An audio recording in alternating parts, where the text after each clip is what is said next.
Hello everyone, happy Mahashivratri. আশা করি বাবা মহাদেবের কৃপায় তোমরা সকলে খুব ভালো আছো। এই বছর শিবরাত্রি আমরা ভূতনাথ মন্দিরে কাটিয়েছি। তো তোমরা যদি নেক্সট ইয়ার ভূতনাথ মন্দির যেতে চাও তো কি কি প্রিপারেশন নিয়ে যাবে আর কেমন ভাবে যাবে সেটাই আজ তোমাদের সাথে শেয়ার করব। শিবরাত্রি হলে কি হবে, আমার কি আর ছুটি আছে, তাই যাই হোক উপোস করেও কাজে চলে আসলাম আর আজকে তোমাদের সাথে শেয়ার করবো আমার সবটা।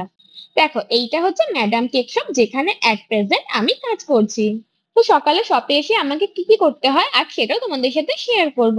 আমিও শপে চলে এসেছি আর তার সাথে সাথে প্রতিদিনের মতন আমাদের গাড়িটাও চলে এসেছে, মানে যেই গাড়িতে করে প্রত্যেক দিন আমাদের খাবার আসে এবং রিটার্ন যায়। আজকে আমাদের শপ ওনার কাকু ছিল, তাই জন্য অফিসিয়ালি কাজটা কাকুই সামলালো, না হলে এটা আমরাও সামলাই। গাড়ির থেকে দেখো ড্রাইভার ক্যারিয়ার গুলো নামিয়ে দিয়েছে, যেগুলো আজকের ফ্রেশ আর যেগুলো কালকের বাসি সেগুলো রিটার্ন রয়েছে, সেগুলো নিয়ে যাবে। তারাও তোমাদের একটু কাছ থেকে দেখায়, দেখো সুন্দরভাবে প্যাকিং হয়ে সব এসেছে। বক্স গুলোর মধ্যে কেক থাকে। কিচেন এন্ড স্ন্যাক্স আইটেম সব তোমাদের একসাথে দেখিয়ে দেয়। আমার এই যে দেখো লিস্টটা, এই লিস্টটা দেখে আমরা প্রত্যেক দিনের মতন মালটা মিলিয়ে নিই। আর বক্স গুলো এখানে সুন্দরভাবে সাজিয়ে রাখতে হয় যেন উল্টে পাল্টে না পড়ে। যারা আমার মতন কেক শপে কাজ করো তারা জানবে টুকটাক করে আমাদের কিন্তু কাজ থেকেই যায়, বসে কিন্তু আমরা বেশিক্ষণ থাকতেও পারি না। অনেকে হয়তো ভাবতেই পারো যে এখানে তো শুধু বসে থাকাই কাজ, কিন্তু যারা কাজ করে তারা জানে যে কি কি কাজ। তো যাই হোক, সেদিনকে উপোস করব বলে তাই জন্য কাকুর কাছ থেকে বলে তাড়াতাড়ি ছুটি নিয়ে নিয়েছিলাম আর বাড়ি চলে আসলাম। রাস্তায় একটা ধুতরা ফুলও পেলাম, তাই সাথে করে নিয়ে চলে এসেছি। তো এবার আমি রেডি হয়ে ভূতনাথ মন্দিরের উদ্দেশ্যে বেরোবো। তার আগে আমার কিছু কাজ আছে, যেরকম হচ্ছে আমি লক্ষ্মী বউয়ের মতন পায়ে আলতা পরে নিচ্ছিলাম, কারণ পুজো পার্বণে একটু আলতা না পরলে কি ভালো লাগে বলো? কেমন লাগছে একটু কমেন্টে জানিও। হয়তো পাটা দেখাচ্ছি বলে তোমরা খারাপ ভাবতে পারো, তার জন্য আগে থেকে ক্ষমা চেয়ে নিচ্ছি। বাট তোমাদের সাথে সবকিছু শেয়ার করি তাই শেয়ার করলাম। মন্দিরে তো যাবোই, কিন্তু তাই বলে কি ঘরের মহাদেবকে অভুক্ত করে যাওয়াটা উচিত হবে? তাই আগে ঘরে পুজোটা সারলাম, তারপরে মন্দিরে যাওয়ার জন্য রেডি হলাম। আমার আজকের লুকটা পুরো হোয়াইটের মধ্যে রেখেছিলাম সিম্পল, কেমন লাগছে কমেন্টে জানিও। আর আমরা রওনা দিলাম ভূতনাথ মন্দিরের উদ্দেশ্যে। বাইক পার্কিং করতে গিয়ে তো আমার হলো মাথা খারাপ, এত লাইন দেখে। এত যদি বাইক পার্কিং এর এখানেই জ্যাম থাকে তাহলে মন্দিরে কতটা ভিড় হতে পারে। তোমরা যারা যারা ভূতনাথ মন্দিরে আসবে নেক্সট ইয়ার ভাবছো, তো তারা অবশ্যই কিছু কিছু জিনিস মাথায় রাখবে, যে যেরকম হাতে একটু টাইম নিয়ে আসবে, না হলে কিন্তু তোমাদের অনেকটা সমস্যা হতে পারে। তো যাই হোক, কোনো রকম ভাবে একটা জায়গায় বাইকটা পার্কিং করে আমরা চলে আসলাম মন্দিরের ভেতরে। দেখো বাইরেটা কিন্তু খুব সুন্দর সাজিয়েছিল, পা রাখার মতন জায়গা ছিল না, এতটা ভিড় ছিল।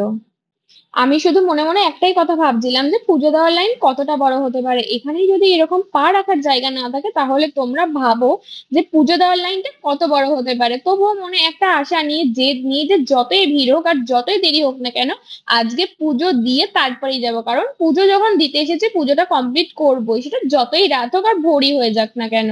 তো তোমরা দেখতেই পাচ্ছ যে আমার মুডটা একটু অফ হয়ে গেছিল ভিড়টা দেখে। আমাদের সাথে যারা যারা এসেছিল তারা অনেকেই পুজো দেয়নি, এবার অনেকে পুজো দিয়েছে, তো সবাইকে শেয়ার করতে পারলাম না, যতটা পারলাম তোমাদের সাথে শেয়ার করলাম। এখানেই তোমরা ডালা কিনতে পেয়ে যাবে, যে যেরকম ভাবে চাও সেরকম ভাবে পুজো দিতে পারবে।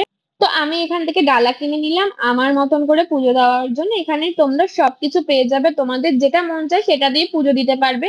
দেখো, তোমরা আশা করি বুঝতে পারছো যে কতটা ভিড়, কিরকম ভাবে ঠেলাঠেলি হচ্ছে। তো তোমরা যারা আসছো আমি অবশ্যই বলবো তাদেরকে যে একটু তোমরা টাইমটা হাতে নিয়ে আসো। আর এই ঘরটা দিয়ে আজকে আমি জল ঢালবো। আমরা আধা ঘন্টার মতন লাইনে দাঁড়িয়েছিলাম। তো যাই হোক, তার মধ্যে পুজো আমাদের কমপ্লিট হয়ে গেছিল। আর এই বছর আমি একটা নতুন জিনিস দেখলাম, যেটা হচ্ছে বাইরে না ওরা দেখো এলসিডি লাগিয়েছিল, যে স্ক্রিনটার মধ্যে যে ভেতরে যে চোঙে আমরা তো জল ঢালছি, কারণ এই সময় তো চোঙেই জল ঢালে, ভেতরে তো ঢুকতে দেয় না। তো ওটা না পুরো ভেতরের মন্দিরটা পুরো তোমরা স্ক্রিনে দেখতে পারবে। আমি তোমাদের সাথে সেটা শেয়ার করছি, দেখো। এই যে দেখো, এই স্ক্রিনটায় তোমাদেরকে আমি একটু জুম করে দেখাচ্ছি। দেখো এই স্ক্রিনটায় দেখো তোমরা ভালো মতন করে দেখতে পারবে যে ভেতরে বাবা মহাদেবকে এবং ওখানে যে সবাই জল ঢালছে সেটা তোমরা দেখতে পারবে। তো বাইরে আমরা দেখলাম এখানে একজন মহেশ্বরীর বেশে রয়েছে, তো ওনাকে বললাম যে একটু ঘুরবে, তোমার একটা ফটো তুলবে। তো উনি একদম স্ব ইচ্ছায় হাসি মুখে ঘুরে গেল। তো যাই হোক, এবার আমরা ভেতরটা যাবো আর ভেতরটা তোমাদেরকে দেখাবো যে কত সুন্দর সাজিয়েছে। তো দেখো, এটা হচ্ছে ভেতরের ডেকোরেশনটা, বেলুন ফুল সবকিছু দিয়ে সুন্দরভাবে সাজিয়েছে, একদম ভরপুর। ভেতরে দেখো সুন্দর সানাইয়ের মিউজিক চলছে, আর পাশে তোমাদেরকে ভেতরটাও শেয়ার করছি।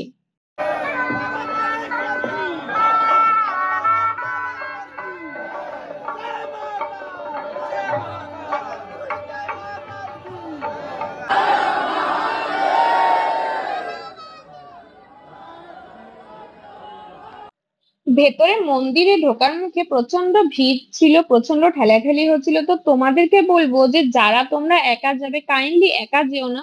তোমরা অনেকজনের সাথে থাকলে না এই ঠেলাঠেলিতে তোমাদের ফেস করতে হবে না। তো দেখো বাবার মন্দিরে ঢুকছি, তো নমস্কার করবো না, তাই নমস্কার করে ভেতরে ঢুকে গেলাম আর তোমাদেরকে একদম মন্দিরের ভেতরটাও শেয়ার করছি।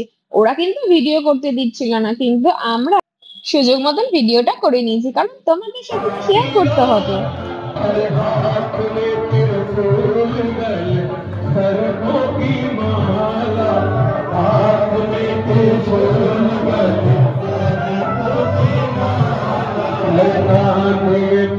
ऐसे काम नहीं होता, इसके दरबार में सिलेंडर होना पड़ता है।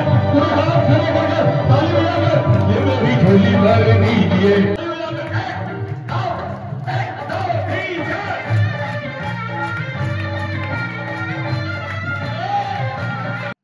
এবারে তোমাদের সাথে শেয়ার করব যেখানে আমরা জলটা ঢালছিলাম, মানে যেখানে চোঙগুলো করেছিল।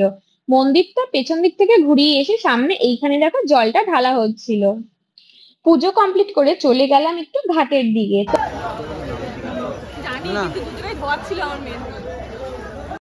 পুজো দেওয়া কমপ্লিট করে বাইরে সবাই মিলে বসে একটু আড্ডা মারছিলাম। আর আমি এখানে ভেঙাচ্ছিলাম রিজু ভাইকে, কারণ ও আর আমি একসাথে যখন থাকি তখন দুজনের মধ্যে এইরকম একটু ইয়ার্কি ঠাট্টা হয়। তারপর দেখো এখানে লিট্টি চোখার দোকান থেকে কেশর চাটা নিলাম, আর আমার বরকে চাটা আনতে হয়েছিল বলে ওর খুব কষ্ট হয়েছিল। ওর মুখটা দেখে বুঝতেই পারছো, কারণ ওকে অনেকটা লাইন দিতে হয়েছিল। তো এখানে বসার মতো জায়গা ছিল না, এতটা ভিড় ছিল। তবে এই দোকানের চাটা আমার খুব ভালো লাগে, তাই আর না খেয়ে থাকতে পারলাম না। তো সবাই মিলে একটু আড্ডা মেরে টাইম কাটিয়ে তারপর চলে আসলাম বাড়িতে। আর আজকের ব্লগটা এখানেই শেষ করলাম। বাবা মহাদেব তোমার সকলের মঙ্গল করুক, ভালো থেকো সকলে।